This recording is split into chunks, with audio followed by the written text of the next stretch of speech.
तब भी उसे नमाज का मसला मालूम होना चाहिए, उसे रोज़े का मसला मालूम होना चाहिए, उसके रसूल कौन है, ईमान क्या है, इस्लाम क्या है, नमाज का तरीक़ा क्या है, रोज़े का तरीक़ा क्या है, रोज़ा किस चीज़ से टूट जाता है। मदरसे से पढ़ेगा तो कुर्ता पैजामा पहनेगा, दाढ़ी रखेगा, स्कूल से पढ़ेगा तो कुर्ता पैजामा नहीं पहनेगा, दाढ़ी नहीं रखेगा। ये फ़र्क क्यों है?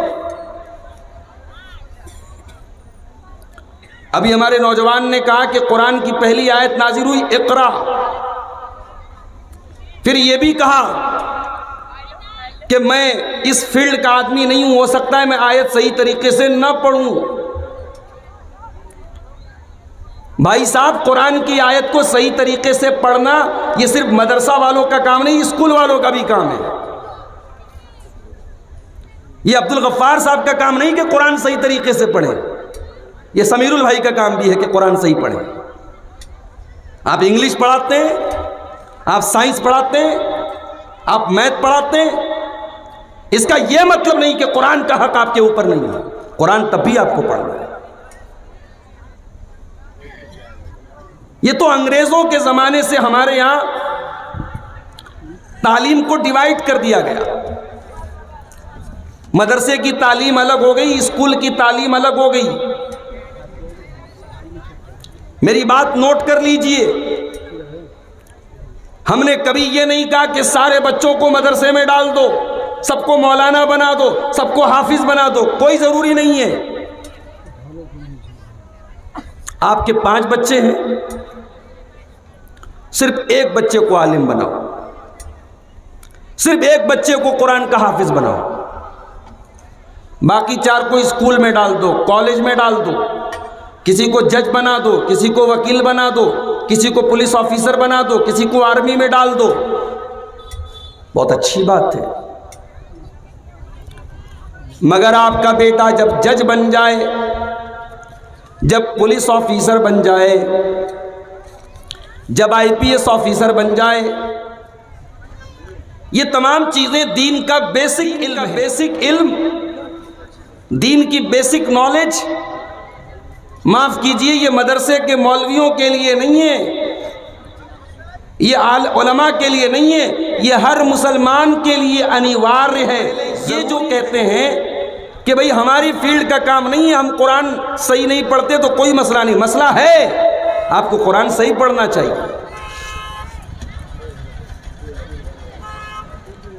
कुरान की पहली जो आयत नाजिल हुई, इक़रा बिस्मि रब्बिकल लज़ी खलक़, उसमें यह कहा गया पढ़ो,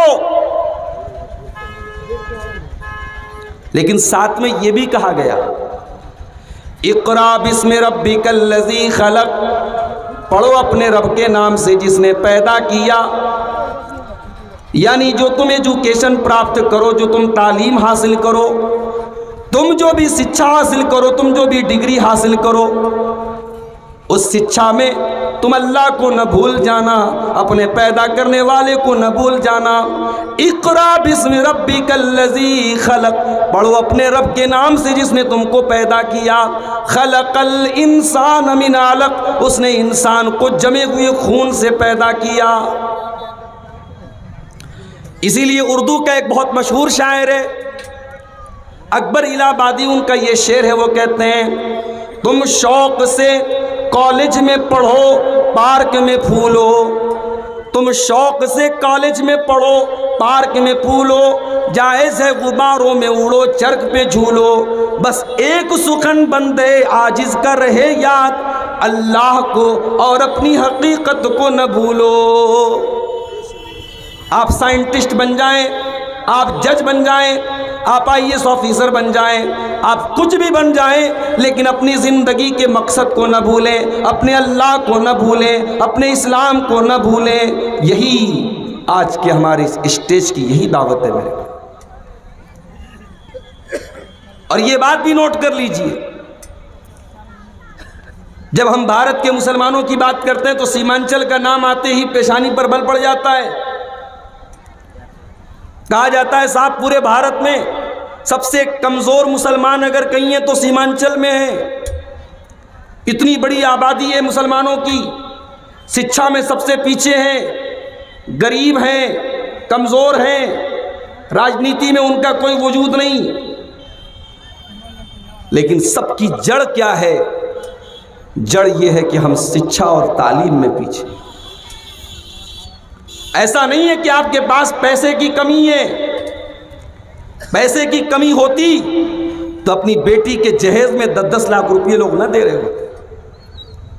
पैसे की कमी होती तो किशनगंज और कटिहार में बड़े बड़े करोड़पति मुसलमान ना होते। पैसे की कमी नहीं है, कमी इस बात की है कि हम तालीम के ऊपर, हम शिक्षा के ऊपर, हम एजुकेशन के ऊपर खर्च नहीं करना चाहते।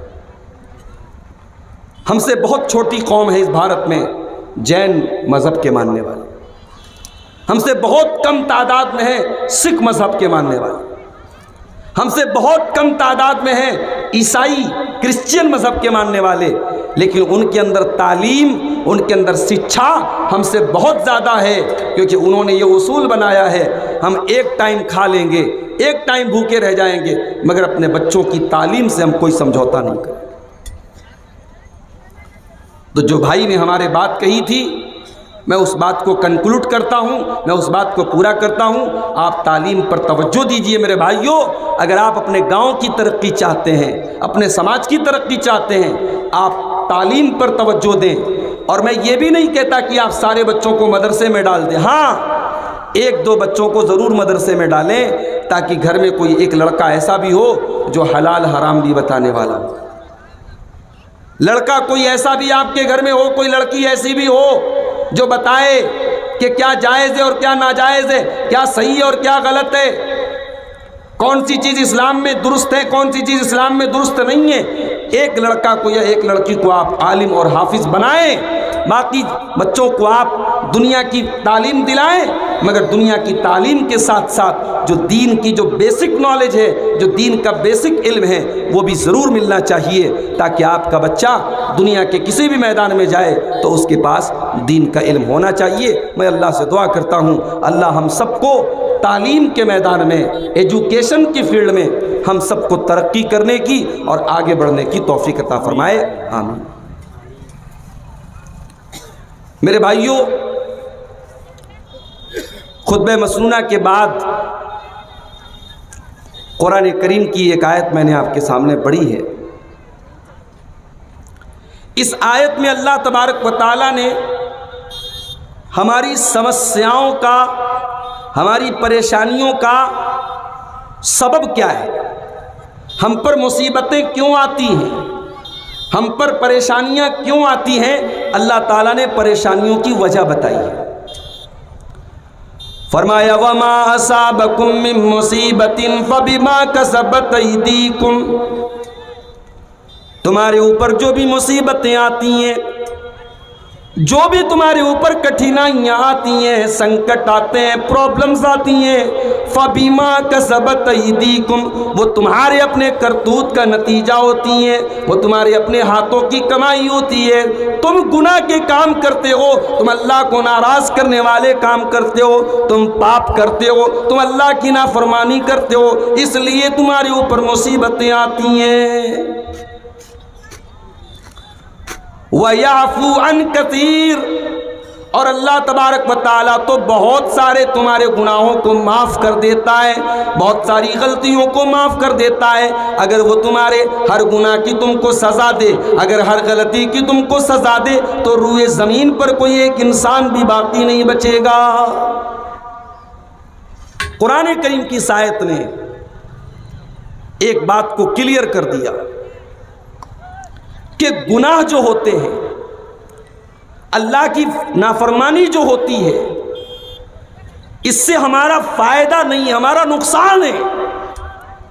हम गुनाह का काम करते हैं तो हम पर मुसीबतें आती हैं, हम पर संकट आते हैं, हम पर परेशानियां आती हैं, हम पर कठिनाइयां आती हैं। अब यहां एक बात और नोट कर लीजिए कि हम जब कोई गुनाह का काम करते हैं तो शैतान उस गुनाह के काम को आकर्षक बना करके पेश करता है। एक आदमी दारू पीता है, उसको यह लगता है कि मैं दारू पी रहा हूं, मुझे मजा आ रहा है, मेरे मन को अच्छा लग रहा है। अब उसकी नजर में दारू बुरी चीज नहीं है। एक आदमी जुआ खेलता है, उसको ये लगता है मैंने 100 रुपया लगाया, 1000 रुपया कमा लिया, मेरा तो फायदा हो रहा है, उसे जुआ बुरा नहीं लगता है। एक आदमी ज़िना कर रहा है, उसे ये लगता है मेरी इच्छा पूरी हो रही है, मेरी ख्वाहिश पूरी हो रही है, मेरा मन जो चाहता है, मेरा दिल जो चाहता है, मैं वो काम कर रहा हूं, उसे ज़िना बुरा नहीं लगता है। शैतान गुनाहों को अट्रैक्टिव और आकर्षक बना करके पेश करता है, और यह शैतान की बहुत बड़ी चाल है। शैतान को पता है कि सामान चाहे जितना भी घटिया हो, जितना भी खराब हो, सामान की पैकिंग अगर अच्छी कर दी जाए, सामान को अच्छी पैकिंग में रख करके पेश कर दिया जाए तो इंसान धोखा खा जाएगा। इसलिए शैतान गुनाहों को सजा करके पेश करता है। और शैतान ने पहले ही दिन अल्लाह से वादा किया था, फबिमा अग़वैतनी लउज़य्यिनन्ना लहुम फिल अर्दि व लउग़वियन्नहुम अजमईन। आय अल्लाह, मैं तेरे बंदों को गुनाह सजा करके पेश करूंगा, तेरे बंदों के सामने मैं गुनाहों के काम, मैं गलत कामों को, मैं पापों को सजा करके पेश करूंगा। उनको लगेगा वो गुनाह नहीं कर रहे, वो अच्छा काम कर रहे हैं, मैं गुनाहों को सजा करके पेश करूंगा। तो शैतान गुनाहों को सजा करके पेश करता है। और शैतान एक काम और करता है, जब हम कोई गुनाह का काम करते हैं तो शैतान दिल में यह भी ख्याल डालता है, भाई देख तू जो काम करने जा रहा है ना, काम तो गलत है, मगर बाद में तौबा कर लेना, अभी तो तू जवान है, अभी तूने शराब पी ली, तूने सिगरेट पी ली, तूने जिना कर लिया तो कौन सी बड़ी बात हो गई, बाद में सुधर जाना, तौबा कर लेना, हज कर लेना, उम्रा कर लेना।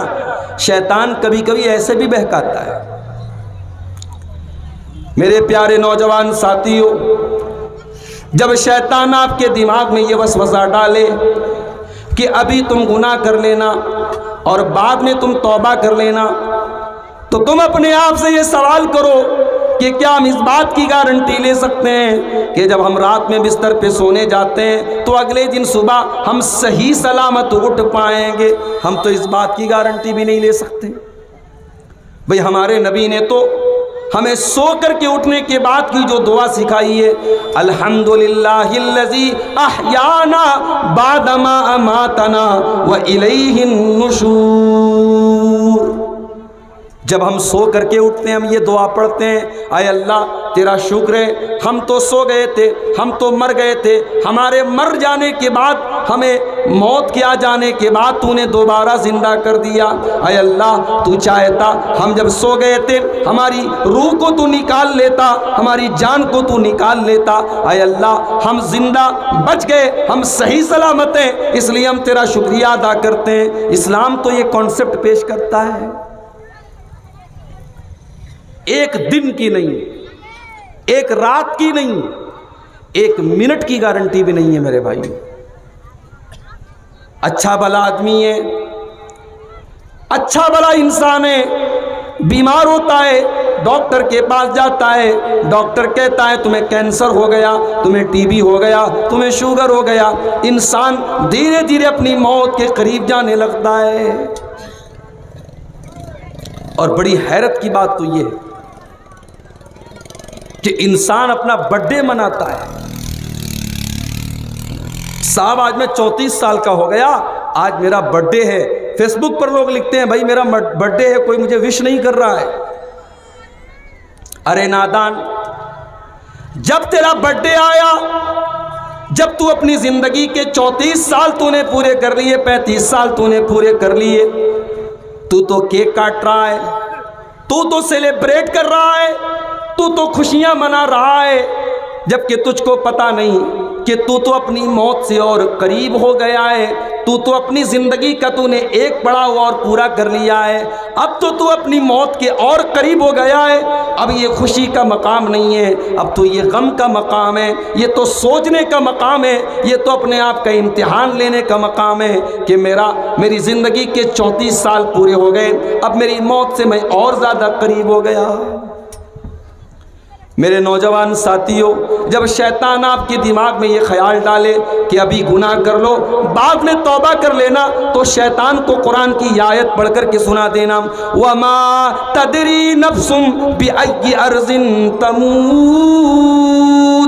कोई नहीं जानता वो कब मरेगा और कहाँ मरेगा, कोई नहीं जानता वो कल क्या करेगा, किसी को नहीं पता कि कल उसके साथ क्या होने वाला है, कोई नहीं जानता। कोरोना का दौर हमने देखा, मुसलमानों के इलाकों में एक एक दिन में 15-15 लोगों के जनाजे उठे, और ऐसा नहीं कि सिर्फ बूढ़ों के जनाजे उठे, हमने जवानों के जनाजे भी उठाए, हमने बच्चों के जनाजे भी उठाए, हमने औरतों के जनाजे भी उठाए। मेरे प्यारे साथियों, जब ज़िंदगी और मौत का कोई भरोसा नहीं है, तो शैतान जब ये धोखा आपको देने की कोशिश करे कि आज गुनाह कर लो, कल तौबा कर लेना, तो शैतान से सवाल करो कि कल की क्या गारंटी है, कल मेरी ज़िंदगी में आएगा कि नहीं आएगा, इस बात की क्या गारंटी है। आज आप गुनाह के काम कर रहे हैं, आज सबके पास मोबाइल है, आज सबके पास इंटरनेट है, आज इंसान अपनी आंखों से क्या देख रहा है या तो इंसान जानता है या अल्लाह जानता है। इंसान की उंगलियां क्या टच कर रही हैं या तो इंसान जानता है या अल्लाह जानता है। मेरे प्यारे साथियों, गौर करो, रात के 2 बजे आप मोबाइल पर कोई गलत चीज़ देख रहे हैं, रात को 2 बजे आप मोबाइल पर कोई गंदी चीज़ देख रहे हैं, और अल्लाह ना करे उसी हाल में आपका इंतकाल हो जाए, उसी हाल में आपकी रूह निकल जाए, उसी हाल में आपके दिल की धड़कन बंद हो जाए, और उसी हाल में आप अल्लाह को प्यारे हो जाएं, तो क्या होगा। अल्लाह के नबी फरमाते हैं, युबासु कुल्लु अब्दिन अला मा मात अलैहि। बंदा जिस हाल में मरता है, बंदे की मौत जिस हाल में आती है, उसी मौत में बंदे को कयामत के दिन उठाया जाएगा। जिस हाल में आप मरेंगे, उसी हाल में अल्लाह के आपको उठाया जाएगा।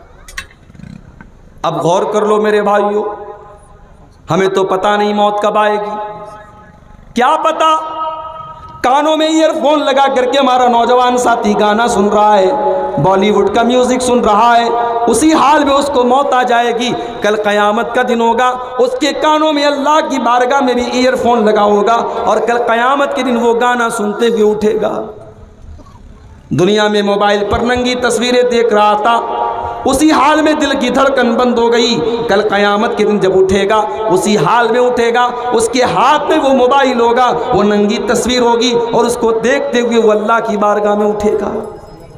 युबासु कुल्लु अब्दिन अला मा मात अलैहि। अल्लाह के प्यारे नबी फरमाते हैं, बंदा जिस हाल में मरेगा, उसी हाल में कल क़यामत के दिन उसको उठाया जाएगा। अल्लाह के नबी हज के सफ़र पे गए हुए हैं, एक सहाबी वो भी हज के का एहराम बांधे हुए हैं, अपनी सवारी के ऊपर सवार हैं। अचानक सवारी उछली और सहाबी अपनी सवारी के ऊपर से गिरे, और गिरते हुए उनका इंतकाल हो गया, सहाबी का इंतकाल हो गया। अल्लाह के नबी ने फरमाया, इनको कोई और कपड़ा पहनाने की ज़रूरत नहीं है, इनको इसी एहराम के कपड़े में कफना देना, इनको गुस्ल देने की ज़रूरत नहीं है, इनको कोई अलग से कफन देने की ज़रूरत नहीं है, इनको इसी हाल में तुम दफना देना। फ़इन्नहु याती यौमल क़ियामति मुलब्बियन, इसलिए कि ये लब्बैक अल्लाहुम्मा लब्बैक कहते हुए अल्लाह को प्यारे हुए हैं, और कल क़यामत के दिन जब ये उठेंगे, उस दिन भी ये लब्बैक अल्लाहुम्मा लब्बैक कहते हुए उठेंगे, उस दिन भी ये तलबिया पुकारते हुए उठेंगे, उस दिन भी ये हालत एहराम में उठेंगे। बंदा जिस हाल में मरेगा, उसी हाल में कल क़यामत के दिन उठेगा मेरे भाई। तो शैतान का ये बहुत बड़ा धोखा है। शैतान गुनाह का काम जब करवाना चाहता है, तो शैतान हमारे दिमाग में ये वसवसा डालता है, अभी तुम गुनाह कर लो, बाद में तुम सुधर जाना, बाद में तौबा कर लेना। आइए कुरान से एक वाक़या आपको सुनाता हूँ। हज़रत यूसुफ अलैहिस्सलाम का नाम तो आपने सुना ही होगा। यूसुफ अलैहिस्सलाम के 11 भाई थे। एक भाई उनकी सगी माँ से थे और 10 भाई उनकी सौतेली माँ से थे, यानी 2 भाई एक माँ से थे और 10 भाई एक माँ से थे। हज़रत यूसुफ अलैहिस्सलाम और उनके भाई बिन्यामीन से उनके बाप बहुत ज़्यादा प्यार करते थे। बाकी 10 भाइयों को ऐसा लगा हमारा बाप हमसे थोड़ा कम प्यार करता है और इन दोनों से ज़्यादा प्यार करता है। भाइयों ने मीटिंग बुलाई और मीटिंग में उन्होंने ये बात रखी कि हमारा बाप तो हम 10 लोगों के मुकाबले में यूसुफ अलैहिस्सलाम से और उनके भाई से ज़्यादा प्यार करता है। इन्ना अबाना लफ़ी ज़लालिम मुबीन, हमारा बाप तो सठिया गया है, हमारा बाप तो बहक गया है, हमारा बाप तो पागल हो गया है। जब शैतान इंसान के दिमाग को खराब कर देता है तब इंसान अपने बाप के बारे में भी ऐसी बात बोल देता। इन्ना अबाना लफ़ी ज़लालिम मुबीन, बेशक हमारा बाप गुमराह हो गया है, भटक गया है, भाग गया है। ये बात कौन कह रहा है? ये हज़रत यूसुफ के 10 भाई कह रहे अपने बाप के बारे में। उसके बाद वो सब कहते हैं उक़्तुलू यूसुफ़ा अवितरहूहु अर्दन यख़्लु लकुम वजहु अबीकुम। एक काम करो, चलो एक काम करो, हम यूसुफ का मर्डर कर देते हैं, यूसुफ की हत्या कर देते हैं, यूसुफ को ख़त्म कर देते हैं, या यूसुफ को कहीं ऐसी जगह छोड़ के चले आते हैं जहाँ से वो वापस ना आ सके। जब यूसुफ रहेंगे नहीं, जब बाँस ही नहीं रहेगा तो बाँसुरी कैसे बजेगी? जब यूसुफ नहीं रहेगा तो हमारे बाप सिर्फ हमसे प्यार करेंगे। वतकूनू मिन बादिही कौमन सालिहीन, और बाद में हम तौबा कर लेंगे, बाद में हम नेक बन जाएंगे। तो शैतान कभी कभी ये ख्याल भी दिल में डालता है कि अभी तुम गुनाह का काम कर लो, बाद में तौबा कर लेना, बाद में नेक बन जाना। वो बाद न कभी आया है ना आएगा मेरे भाइयों। इसलिए हमें और आपको गुनाह से बचना चाहिए। अब एक सवाल, व्हाट इज गुनाह? गुनाह क्या है? गुनाह की परिभाषा क्या है? गुनाह किसको कहते हैं? आओ अल्लाह के रसूल से सवाल करते हैं, अल्लाह के नबी से पूछते हैं गुनाह किसको कहते हैं। अल्लाह के नबी के पास एक सहाबी आए अल्लाह के नबी, नेकी किस चीज़ का नाम है और गुनाह किस चीज़ का नाम है? देखो सहाबा का सवाल भी कितना प्यारा होता था। अभी आज मेरे मोबाइल पर एक साहब का कॉल आया कि हज़रत आदम अलैहिस्सलाम दुनिया में जब आए तो सबसे पहले कौन सा फल खाया? मैंने कहा भाई साहब आपको बड़ी फुर्सत है क्या? आपको ये जान करके क्या मिल जाएगा कि हज़रत आदम ने सबसे पहले कौन सा फल खाया? कहा मौलवी साहब आपको जवाब आता है तो बता दीजिए वरना छोड़ दीजिए। मैंने कहा मुझे नहीं आता। बोले मुझे आता है, हज़रत आदम ने सबसे पहले अंगूर खाया था। इस तरीके के फालतू सवालात आज लोग अपने उलमा से करते हैं। सहाबे किराम जब अल्लाह के रसूल से सवाल करते थे, सहाबे किराम के सवाल के अंदर भी एक दर्द होता था, एक तड़प